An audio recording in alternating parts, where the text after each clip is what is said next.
Am I an introvert or a people person? Have you ever caught yourself doing something weird and then explain it? Yeah, this is how I am. You may call yourself an introvert or blame it on your attachment style. That is totally normal. We love labels. They help us to feel like we understand ourselves. But sometimes what we call a personality trait is actually our unmanaged chaos. For example, I am an introvert. Or am I just scared of people? Let's say you struggle socializing and avoid parties.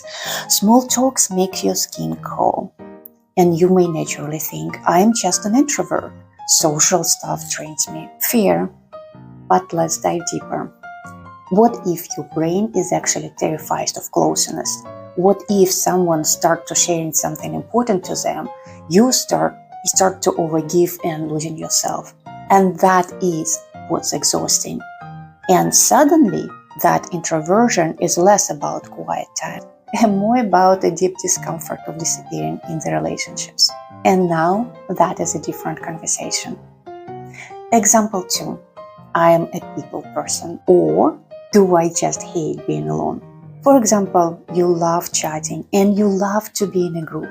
And everyone loves your energy. But then you go home and you feel hollow. And maybe your mind even run a tight script, saying jokes and stories. It's not connection, it's a performance. And your energy is an escape. Sometimes being the fun one is just a way of avoiding that scary silence, where our real thoughts may show up. The trick, we cannot change something that we don't want to admit. But once we see it, we don't have to be it. We just prepare for it. Like me, I don't like big gathering, and to help myself, I recall my intent, my role, and the value that I bring in the conversation, and it helps me to ease in and find my place. And that is self-respect. That is dignity. For more tips on how to navigate difficult conversations, check out videos on my channel.